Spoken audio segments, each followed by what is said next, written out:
Agjencia Kombëtare e Mbrojtjes Civile si institucion përgjegjës për zvoglimin e riskut dhe koordinimin e gjithë institucioneve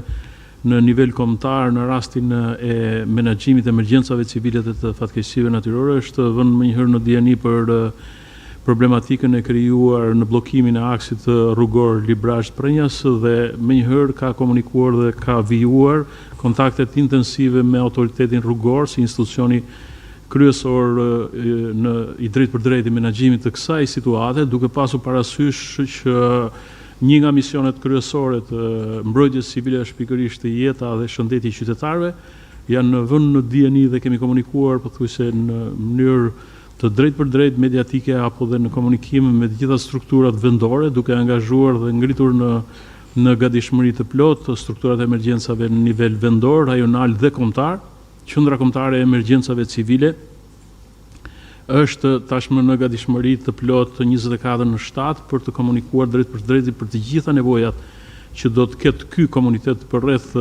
këtij segmenti, por njëkohësisht edhe për të orientuar dhe për të qartësuar saktësisht edhe lëvizjen e qytetarëve apo për të përcaktuar hotspotet e nevojshme në rastin në rastin e një nevoje tjetër që mund të dalë për shkak të bllokimit të këtij aksi rrugor. Duhet të theksoj se në dokumentin e vlerësimit të riskut të përcaktuar me akt normativ, një nga fenomenet natyrore është edhe rrëshqitja, bllokimi i rrugëve apo rënja e ortegjve dhe në këtë rast jemi pikërisht në rastin e një emergjence të rrëshqitjes së masive, e cila do të dojë patjetër sigurisht ndërhyrjen apo dhe koordinimin e të gjitha institucioneve. Agjencia Kombëtare e Mbrojtjes Civile është në gatishmëri të plotë me të gjitha institucionet në nivel qendror dhe strukturat për çdo nevojë, qoftë me forcat e armatosura, policinë e shtetit, urgjencë mjekësore apo dhe mbrojtje nga zjarri dhe shpëtimi për të mbështetur autoritetin rrugor dhe të gjitha institucionet e tjera deri në hapjen e aksesit të plot të këtij segmenti. Faleminderit. Faleminderit. Së fund me një prezantim i shkurtër i masave të marra nga Policia e Shtetit, zoti Dimitraj Ziu, drejtori i Departamentit të Sigurisë Publike. Faleminderit. Policia e Shtetit si institucion përgjegjës për garantimin e rendit dhe sigurisë publike, si dhe sigurisë rrugore, me marrjen e njoftimit për dëmtimin e aksit rrugor, ka shkuar me njëherë në ngjarjes, ka marrë masa sigurisë, ka ndërprer me njëherë lëvizjen e mjeteve, kanë kontaktuar në mënyrë të menjëhershme me autoritetin rrugor dhe me subjektet të cilat kryenin punimin në këtë aks, kanë vendosur normat dhe rregullat dhe kanë devijuar lëvizjen e mjeteve në akse të ndryshme sipas njoftimeve që ka bërë autoriteti rrugor shqiptar. Nisu nga fluksi i madh i mjeteve dhe nga problematika në rritje, Drejtoria e Përgjithshme e Policisë së Shtetit hartoi një plan masash të detajuar ku shërbimet e Drejtorisë Vendore të Policisë Elbasan, Kosh dhe Drejtoria e Policisë Kufit Migracionit morën masat posaçme lidhje me masat për sigurinë rrugore në të gjitha akset rrugore ku përfshihen të gjitha mjetet të cilat do të lëvizin drejt vendit ku kishte ndodhur dëmtimi. Për këtë qëllim u dërguan masa shtesë ndaj shërbimeve të policisë rrugore, u dërguan shërbime me uniform, po kështu u dërguat edhe nga Drejtoria e Policisë Rrugore njësia e posaçme operacionale e policisë rrugore dhe në të gjitha akset u vendosën shërbime ku vazhdojnë të jenë dhe sot dhe këto shërbime funksionojnë 24 orë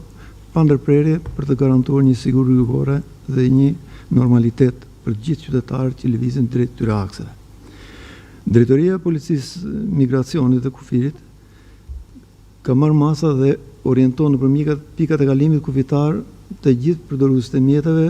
në lidhje me situatën për të cilën ka ndodhur, si dhe për drejtimin e lëvizjeve në akse të ndryshme, duke respektuar të gjitha normat e rregullat që ka përcaktuar autoriteti rrugor. Detyrat të posaçme të punonjësve të policisë në këto akse rrugore është ndalimi i lëvizjeve drejt vendit ku është dëmtuar aksi rrugor,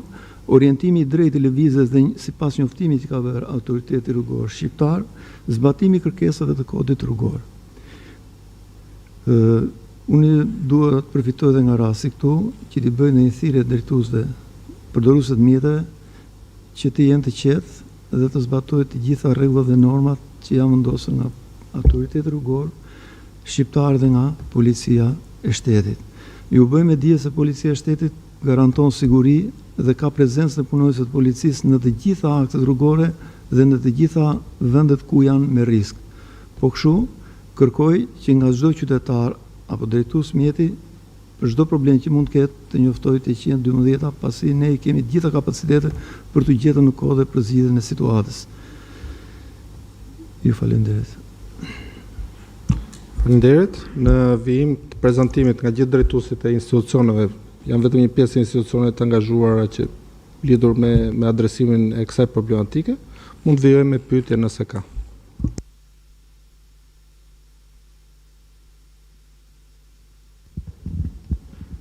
Përshëndetje, Ermelinda Hoxhaj. Kam një pyetje. Thatë që kemi rënë dakord, kemi marrë vendim për ndërtimin e një rruge të re Buz Shkumbinet. Sa kohë do mbaj? Pra sa kohë do duhet